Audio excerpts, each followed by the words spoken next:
Hey everyone, happy Friday. We're only 4 minutes late today, so that's basically on time at this point. Welcome everyone to FutureWork, a weekly live show brought to you by HR leaders and Hacking HR in partnership with our friends at Joveo, the world's AI-powered recruitment marketing platform. If you're new to this show, each week we're going to be joined by some of the world's leading HR executives and experts to discuss the latest in HR, technology, the future of work, obviously AI. We can't go a week without talking about that at this point.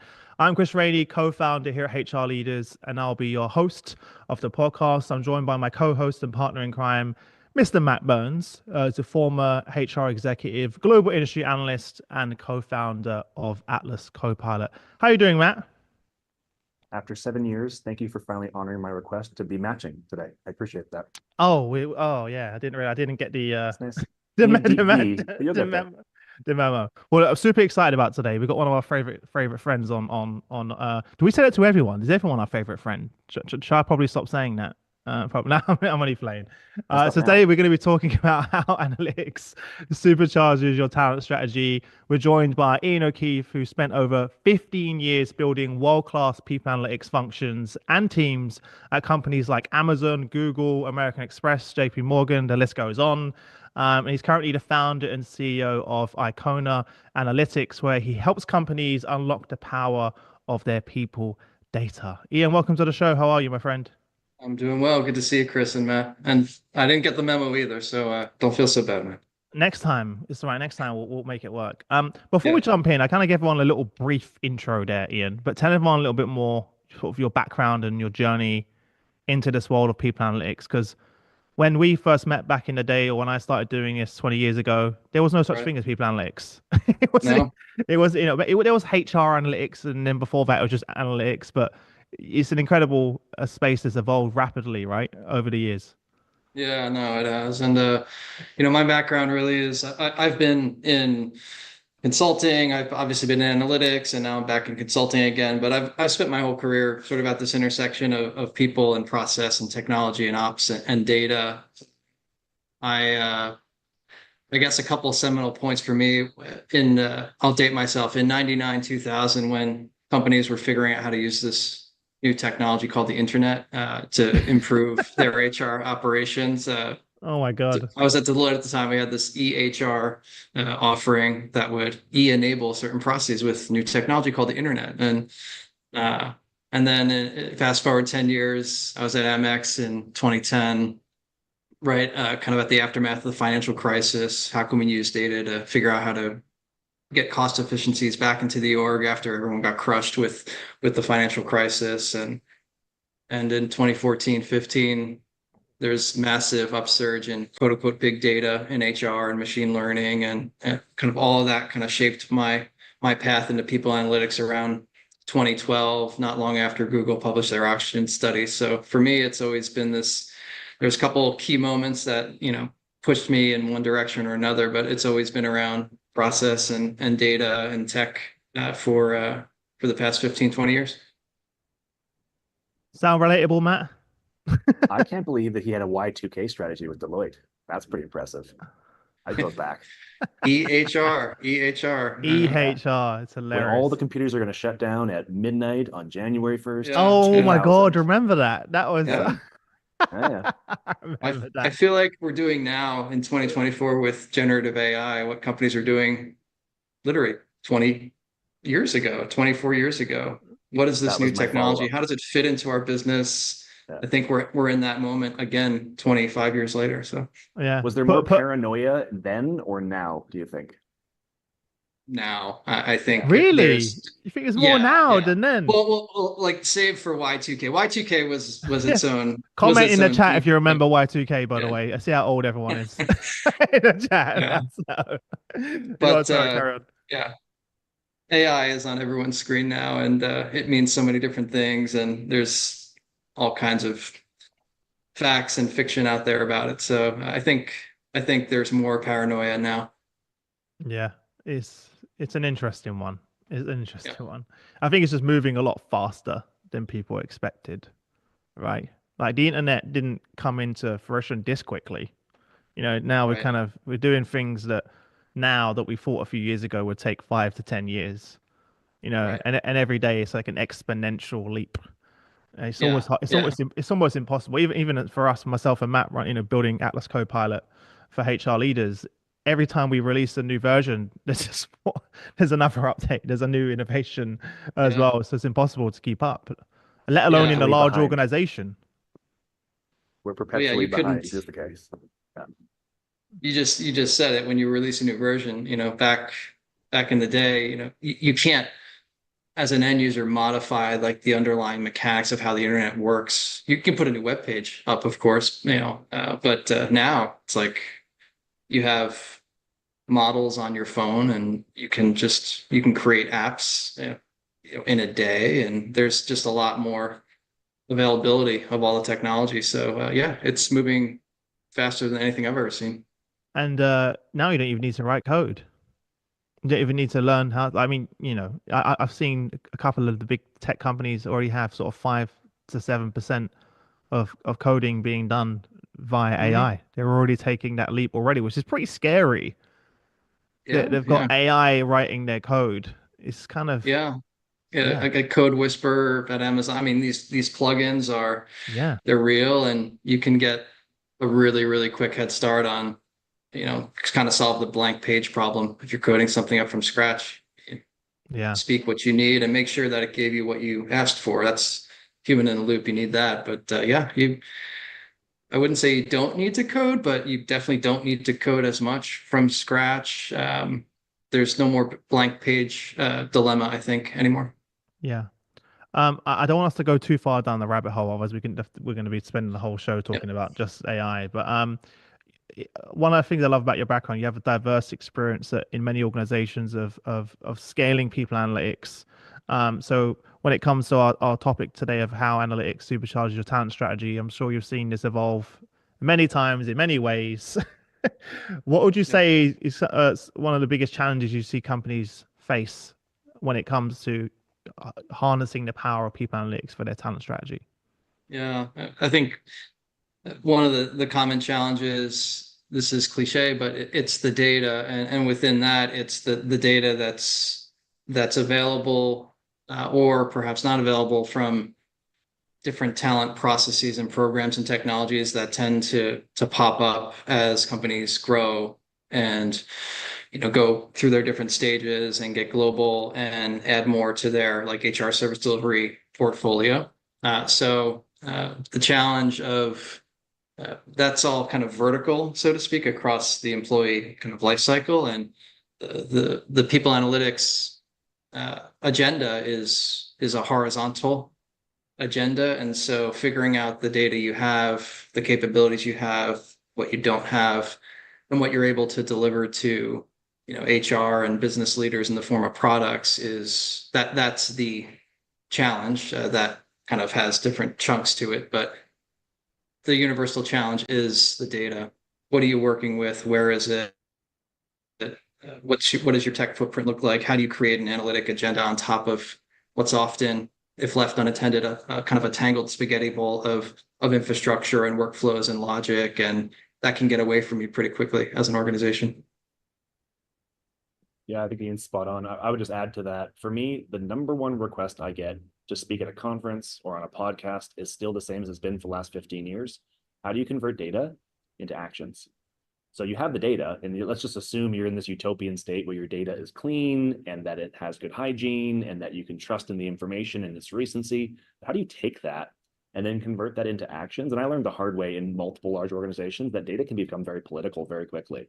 So you have to make sure that you're measuring the right things, that you have alignment around the desired outcomes and what we're going to use the information for, whether it's measures of success or whether it's benchmarking. How are we actually going to use the data that we're going to collect? That's a really important piece. And another thing that I learned throughout my career was, as best as you can, try and remove the performance implications from your data to create trust in the process. If you make data a KPI whack-a-mole exercise, where if something is, a red on a red, green, yellow, green scorecard, you're going to create a sociological experiment whereby people don't want to bring things forward to you to actually solve their problems. They instead want to invest their time to blame other people for what happened. And that's not a good place for anybody to be culturally. Doesn't move the business forward either. So I think, talking about data is a really important piece. That's when you get that information. But then what do you do with it afterwards? That's always the piece I spend lots of time thinking about. Yeah. I see too, Matt, that what you do with data afterwards, data analyzed becomes ideally insights, and insights would prompt action. So what happens with the data that is actionable, often like what people do with it is very rarely digitized. Like we don't know systematically what's been done with it and did that work.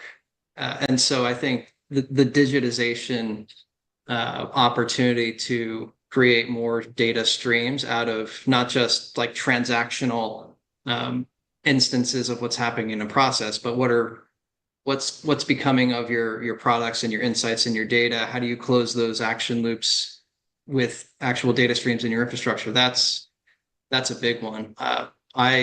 Chris, if you and your listeners have any research on what I'm about to say, I'd love to see it. But my contention is that people analytics leaders have less than 50%. I'd say probably less than a quarter of the data that they need to really close those action loops to figure out what's happening day in and day out with units of work that could and maybe should be more data informed. I think there's a massive opportunity there to create more data out of all of that. So I'd love to see research on that if there is any. I wish I had that right at my fingertips right now to share with everyone. Yeah. Couple people in the chat asked if you could share. Obviously you've worked in some amazing organizations, Ian. Some practical examples, specific examples of how you use analytics to supercharge your talent strategy in some of those organizations. Could Yeah, you share some of those? sure. So I think there's roughly, you can think about it in operational terms, and you can think about it in slightly more innovative strategic terms. So like practical, what can you do next week? Think in terms of what Matt hit upon a few minutes ago.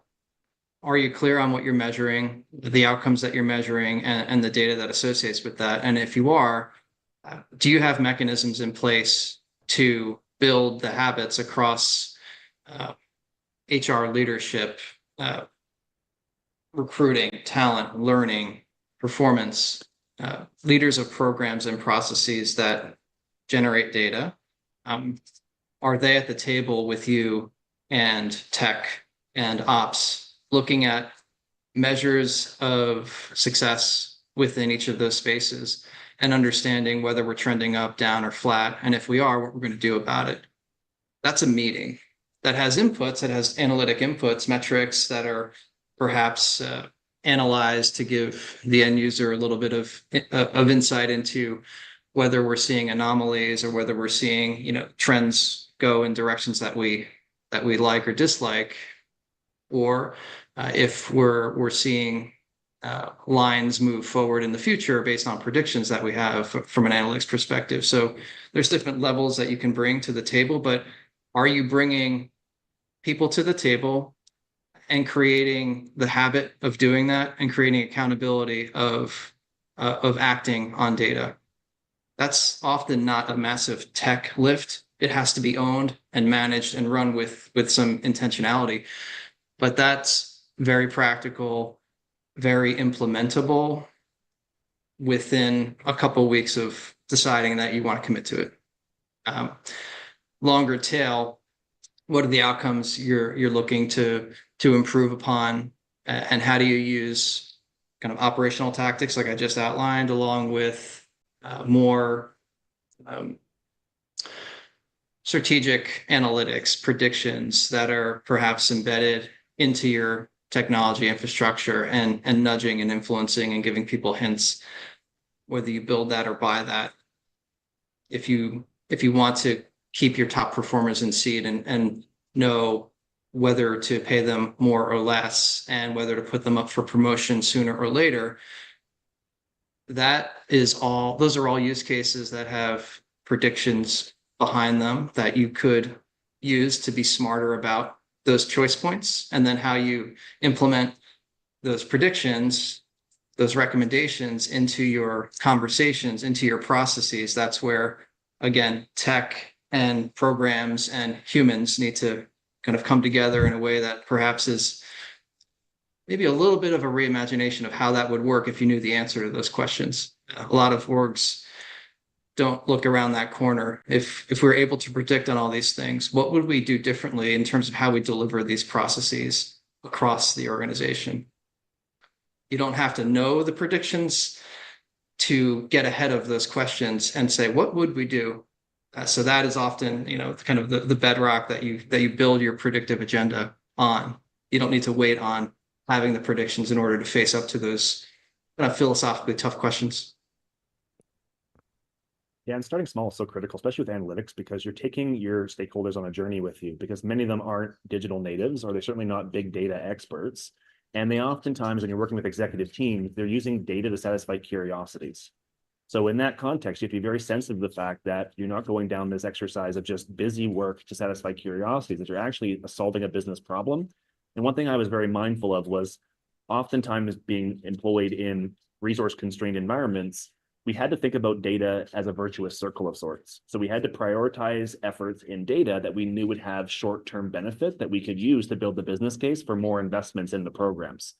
So if we, for example, focus in on regrettable attrition, we knew there was a very strong correlation between our ability to keep and retain our key employees and the costs associated with not doing that well, and then essentially negotiate with our CFO, CEO, CTO to say, hey, if we can realize this kind of benefit, can we invest some of the savings back into this program so we can look at things like better career mapping, better compensation diversity measures, and again, focusing on the activities that we knew would deliver short-term benefits so that we could get to this utopian state, which, spoiler alert, we never actually got to that utopian state, but get closer to utopia by self-funding it along the way. I think a lot of us get bogged down in the idea of data having to be this big, massive program. You need to hire 15, 20 data scientists. That's not reality for 95% of companies. You got to start small, side of your desk, show short wins, and then build on that momentum by self-funding your efforts going forward. 100%. And I'd also add another kind of practical consideration to all that. And it is to use that example of attrition. If your separation data is a mess, predicting attrition or even just counting humans that have left the building is going to be difficult. So as a PA leader, is it your job to fix the separation process? No. Is it your job to inform those who are entering separation transactions inconsistently, perhaps, in ways that make your job very difficult to do the things that Matt just talked about? I think so. So where is data generated and how is it acquired? And if in your process configurations in your systems that you're using, if there's just a little too much inconsistency and latitude to enter it however you want and backdate it and do whatever you like, that's addressable. That's addressable. And that feeds downstream into doing some of the practical, like metric-oriented things or predictions that would be really meaningful. But the HR data ecosystem and everyone who's got their fingerprints on it is, I think, in play for PA leaders to influence and educate on how data is all of our responsibilities. And if you want to see great things with it and impactful things, here are a couple spots that might be not working as well as we'd like to see. And what we can do about that next week, next month is a big part of the data agenda. How do you, someone asked in the chat, like, what in your experience of these many organizations, what's the best strategy you've used to get these other stakeholders to the table and engaged? You mentioned about building relationships across function, bringing everyone together. Sounds very easy. Right. Saying it out loud, but not so easy when you have different functions with different agendas, with different goals to try and get that all aligned. Yeah. I think use cases and examples of where if you have an example of why oftentimes reporting teams are very downstream from like the points at which data is generated. So if you hold up an example that the CHRO is looking for or the board needs, we need to count human beings accurately and predict who's likely to leave next month. Can we do that? If you show how that's made difficult by the way that data lands in your tables, in your infrastructure, and how that is a byproduct of we talked to a couple HRBPs, we talked to folks in the HR service center, and here's what we're seeing just as far as data entry goes. this is a little bit past our jurisdiction, but if you wonder why it takes so darn long to get us that report and get us that data, that's often invisible to reporting teams because it's so far upstream. So I think tracing that back upstream and then showing who owns that piece upstream is often a blind spot for them. I didn't know I was making your job harder, making the CEO's request delayed. It's so far away from the ask that that's often very time consuming and often never gets revealed if you don't know where to look. So I think those use cases across like products, analytic methods, infrastructure, and then governance and data management are really, really helpful. They're embarrassing truths about how we're managing data across the entire organization, but solvable problems, and not meant to finger point, Matt, to your earlier point, but to say, hey, we all have points of accountability in this chain. So if you want this has to change, and that has to get better. Pain and ego. Start with the biggest pain in the organization that tends to attract the most amount of energy, and then ego, because most of us want to do a really good job and most executives want to create legacy and want to create impact. So if you figure out what those motivators are for those individual executives and start there and pull on that thread, you'll find your answers. I think oftentimes HR is guilty of trying to argue from a place of morality and what's the right thing to do. That's so subjective and oftentimes misses the broader context of business because our objectives aren't the same as the CFO or the CEO. We might be right, we might be morally correct, but that isn't the way the world works. You have to start from a place of what is important to the business and the people who employ the business. And then you get a chance to influence that mandate with your perspective to arrive at a compromise that makes sense. But if we sit here and over the fence just throw over, this is the right thing to do, and we argue at a wall, we're not going to move forward with the mandate. We need to focus in on what is the key drivers of the strategy, what are the key pain points in the business, and what matters to our key stakeholders. And then if we feel there's a misalignment between what they think and what we think, that's an opportunity to get curious, an opportunity to influence, an opportunity to provide more information to perhaps shift things. But very rarely are we going to be able to have a binary conversation and convince an executive of our way of thinking if they are deeply steeped in their way of thinking. So we have to be realistic about that and move towards incremental changes and play the long game, because ultimately, we all know this inherently. If we treat our employees well, if we create good environments for them to have success, companies will make more money. They'll be more successful. But oftentimes executives think in a shorter term view than HR professionals. So it's about how we bridge the gap between short term quarter by quarter earning statements into the long term view, which really matters to employees. Yes, and you're making me remember some moments early in my career when I was given assignments that were kind of horizontal, and I was told, here's a problem we're trying to solve. You're going to need to ignore the org a little to get this done. And I was like, what does that mean? And what it means is that the way we're set up isn't conducive to solving this problem, because you're going to have to talk to product and tech and engineers and some program owners. And we're kind of organized in those verticals, for lack of a better analogy, and we need to look at things a little differently to solve this problem. And so to Matt's point, highlighting and showing what that looks like in order to solve a problem that we all care about is a great way, in my experience, to get people aligned to maybe thinking a little differently, not blowing up the way that you do work in this silo or that silo. But if we want to solve a problem that touches all of our spaces, here's where some of the key joins are. Here's where some of the breaks are. How do we fix that? Is kind of a matter of data, creativity, and a little bit of like leadership and inspiration, I think. But if you just bring one of those without the other two, it kind of rings a little bit hollow. It's like, wow, that sounds great, but how are we going to do it? Or how are we going to do it is solved, but what are we aiming at? That's really doing it for me. So I think you need to look long, have a big kind of bogey out there that you're aiming at, and then show people how their individual contribution is helpful to solving this big, hairy problem. I want to shift gears a second because I don't know how we already went for 30 minutes.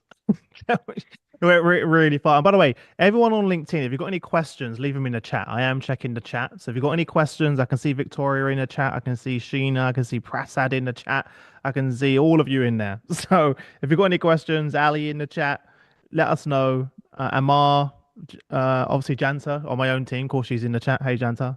If you've got any questions, let us know in the chat. But I can't leave this conversation without asking you the question of course, how will AI, reshape people and talent analytics? I want to hear your prediction. I know it's a big question. We could do a whole nother show just on that topic, but I'd love Yeah. to hear your thoughts and views as we look at the outlook over the next couple of years, maybe even next couple of months, given the pace of Yeah. innovation that we're going Yeah. through.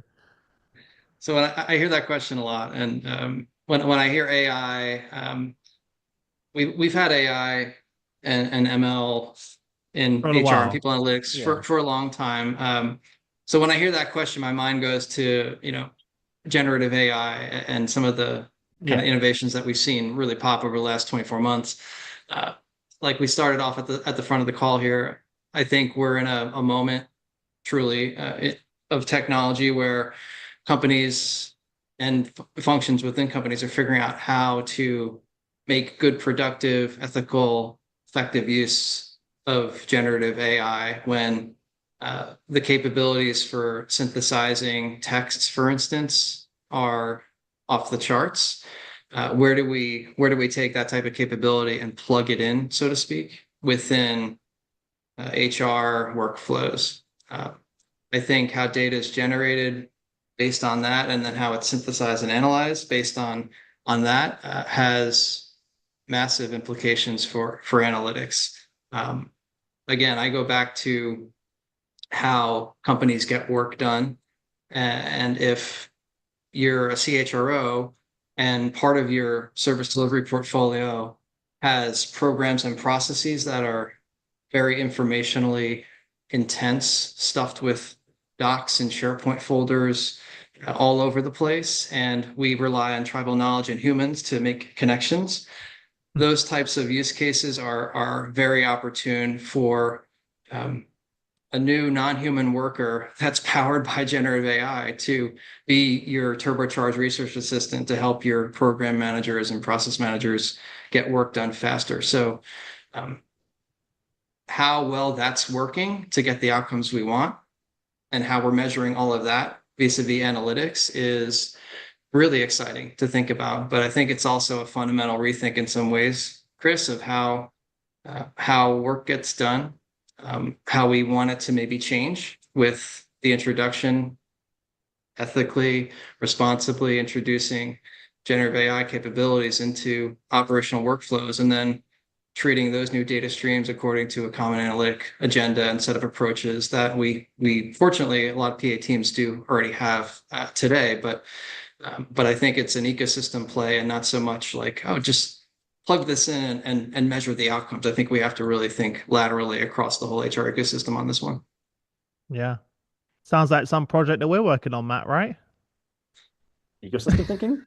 He's spot on. I think in the world where information is ubiquitous and democratized, and the bigger issue is curation and synthesizing and telling really good stories, bringing disparate data streams into the talent conversation is, in our case, that North Star. And I think about, as my previous role as an HR business partner, I was often a human synthesizer. I bring information in from our tech stack, from the line manager, from the employee themselves, from the strategy. It would be asked to consolidate all that information and present it back in a way that it kind of made sense. And oftentimes we were short on information because we just didn't have the measures of success or the right conversations to be had or the right programs with which to measure.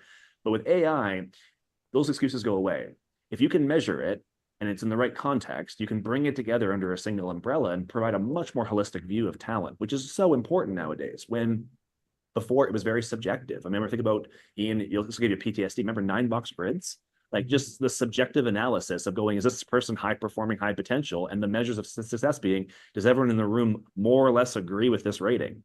And Yeah. sometimes we would say things like, what's their last year's performance evaluation? But oftentimes it was, I had a good experience with this employee on a project I work with. Or when I ask them to work late, they say yes. So like very, very subjective and not oftentimes in any way correlated between their actual impact to the business.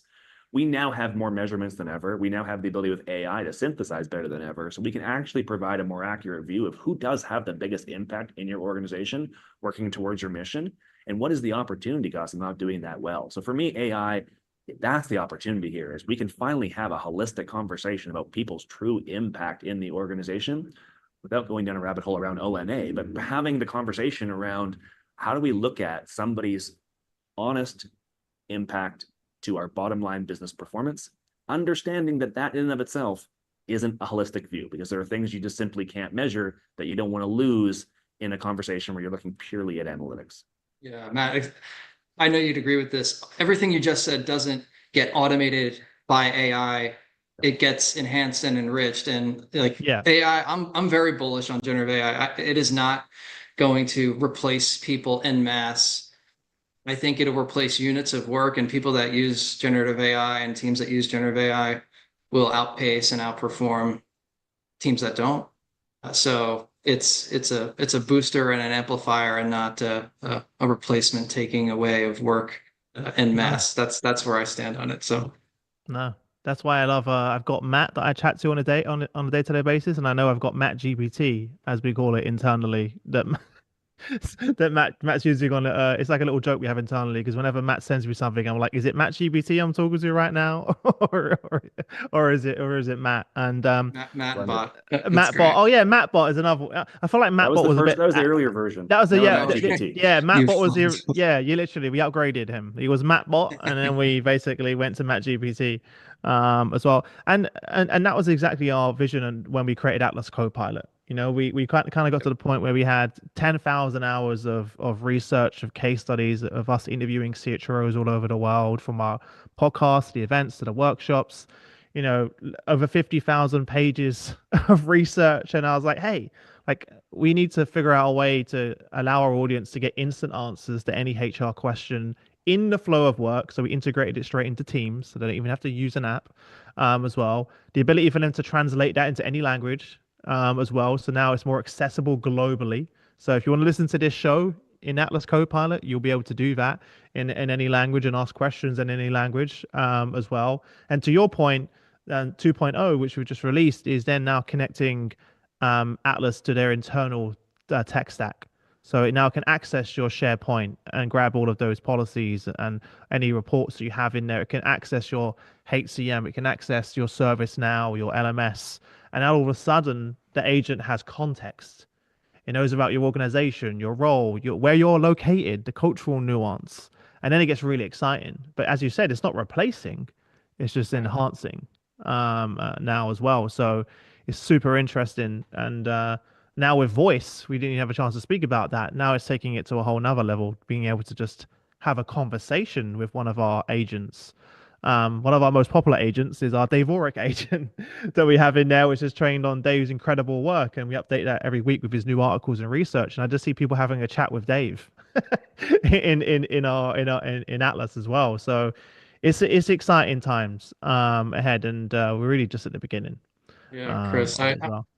I'm super excited about Atlas and products like Atlas that are synthesizing so much of what's been kind of just manually created inside of so many orgs. Yeah, And the partnership that Atlas and Ikona have. Ikona is looking at data ecosystems, how workflows are actually translating to data, and how data is being analyzed, and how that's creating insights that are actionable. And where that breaks down often, like I said at the start, is in the curation and understanding of data, and how work is getting done here, and what our policies are, and what our procedures are. And when we spot opportunities to do better at any of that, tools like Atlas are incredibly powerful to fill those gaps when you see specific instances where it could be really helpful across the ecosystem. So yeah, very exciting times indeed. amazing. Well, we are way over time, but thank you so much for everyone for tuning in all over the world. I know we didn't get a chance to look at all of your questions, but Ian, we appreciate you taking the time to join us. It's always a pleasure to see you. Always as good to well. see you both. Those of you that are new to the show, wherever you're watching it right now, first and foremost, appreciate you joining on a Friday. If you could hit the repost button, that would really help us. If you're on LinkedIn, hit repost. We want to share this information to help as many people as possible. Also, wherever you're watching, whether it's on Hacking HR or Joveo or my personal page, just hit the bell notification on LinkedIn, and that way you'll get a notification next time we go live as well. So make sure you take a second to do that. As always, I want to thank our friends at Joveo for supporting the show and helping us bring all these panels together. There's a link in the comment section right now. You can download their 10 best recruitment practices to attract, source, engage, and hire talent in 2025 and beyond. So make sure you download a copy of that. And apart from that, wherever you are, enjoy the rest of the day. Have an amazing weekend, and we will see you next week. Bye, everyone. Thanks a lot.